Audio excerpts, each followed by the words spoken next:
अब हमारा मन उदास ये हुआ कि हमारे पार्टी का कहीं ना कहीं से एक्शन प्लान ऐसा नहीं हो पा रहा कि जो आज की ज़रूरत है।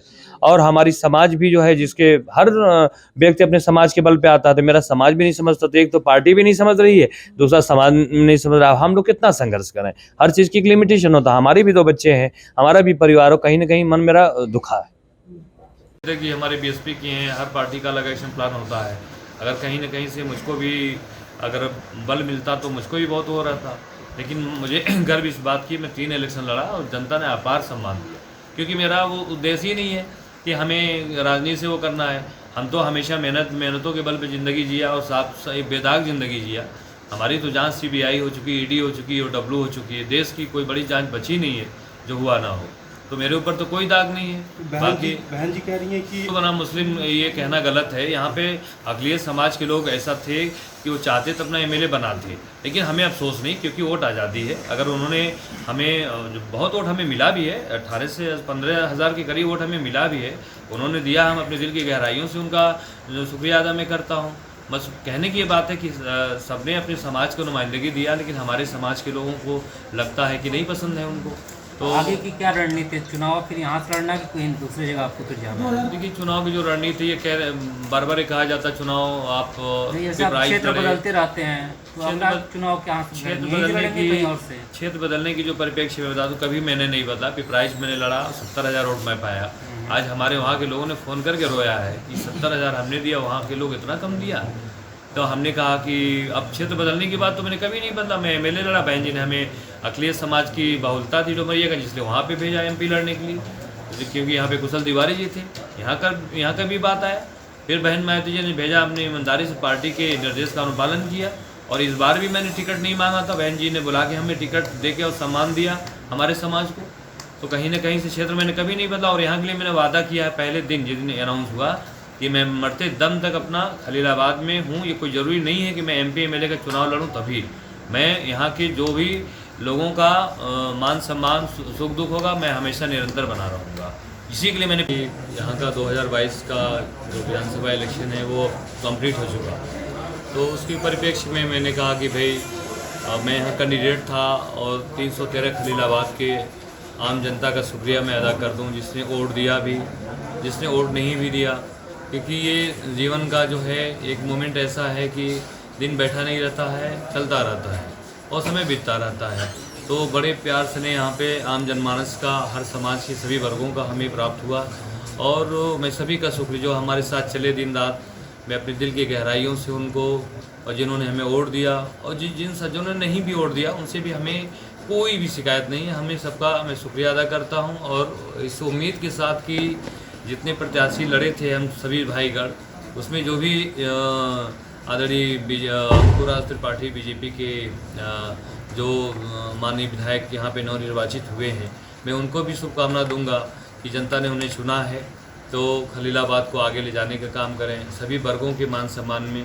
क्योंकि जीवन में समय कभी कभी मिलता, मैं भी 3 इलेक्शन लड़ा और नहीं हम हासिल कर पाए अपनी जीत को। लेकिन ये पिछली बार भी जब मैं हारा जगदम्बिका पाल साहब को, तब पर भी मैंने कहा कि आप जाइए, सरकार में कैबिनेट मंत्री बनिए। मैंने उनको भी शुभकामना दी। मैंने हमेशा एक ऊंची सोच के साथ, कभी इलेक्शन में जो कुछ भी इंसान कहा तो वो तो जाहिर सी बात है कि एक पॉलिटिकली तौर पे आरोप प्रत्यारोप लगता है, और उसको कोई एक निजी भावना से नहीं देखना चाहिए इसी तौर पे। और अगर मुझसे कहीं ठेस भी पहुंचा किसी को, तो मैं उनका भी आदर सम्मान करता हूं कहीं ना कहीं से। ऐसा नहीं कि मैं किसी के खिलाफ हूँ। बिल्कुल एक इलेक्शन को लेके सभी पार्टी की तरफ से, जैसे हमारी बहुजन समाज पार्टी की तरफ से बहन जी का वीडियो चलाया जा रहा था निरंतर हमारे समाज में, जबकि बहन जी ने दूसरे परिप्रेक्ष्य में बोला था, अब वो आज के दिशा में चलाया गया। तो कहीं ना कहीं से ये चीज़ों को लेके बोलना पड़ता है बहुत सारे चीज़। और अब यहाँ पे भाजपा की सरकार पुनः जो है उत्तर प्रदेश की जनता ने मौका दिया है, तो अब तो जनता ने सर्वाधिक मत दिया, पूर्ण बहुमत की सरकार है, पिछली बार भी बीता है। तो कहीं ना कहीं आम जनमानस को अपने घरों के बारे में भी सोचना चाहिए कि हमारे बच्चों को अच्छे एजुकेशन है कि नहीं, रोजी रोजगार है कि नहीं, और हमारा विकास है कि नहीं। अगर जनता वाकई में कहीं ना कहीं भाजपा अच्छा काम किया तो उनको मौका दिया। और हम तो बहुजन समाज पार्टी के, हमारी नेता ने वाकई में, हम जितनी कद्र करें बहन सुश्री मायावती जी का उतना कम है कि 21 साल से पार्टी में हूँ। उन्होंने कभी किसी वर्ग के साथ, मतलब कभी उन्होंने वो भी नहीं किया जो हमारे मुस्लिम समाज के बारे में चलाया जाता है कभी बहन जी की सोच नहीं। हाँ ये है कि बोलने में किसी और तर्क पे था, उसको ओवरऑल तर्क पे लिया गया, तो हम लोगों को भी भारी नुकसान सहना पड़ा। और ख़ास तो जो खलीलाबाद में अब यहीं पे देखिए कि भाई अगर चुनाव कंडक्ट करूं या तो मैं सामाजिक तौर पे रहूं, लेकिन मैं निरंतर पार्टी अगर आपका राजनीतिक क्षेत्र बदल के कहीं और भेजती है तब क्या करेंगे आप? देखिए पार्टी का है, मैं उनसे अनुरोध कर लूँगा, क्योंकि हमारा अपना भी एक है ज़िंदगी का। ऐसा नहीं है कि सबको हर चीज़ का एक वो होता है। पार्टी के बात सराखों पे हिंदुस्तान में कहीं भेजेंगे चुनाव लड़ने का वो है, लेकिन वो तार्किक चीज़ों पे होता है, एज पर नीड होता है। ये कोई ज़रूरी नहीं कि आपको भेड़ बकरी की तरह कहीं भी भेज दिया जाए। तो ऐसा नहीं, बिल्कुल आफ्ताब आलम जो है हमेशा अपने बल पे ज़िंदगी जिया है, किसी ग्रहों कर्म पे नहीं जिया है।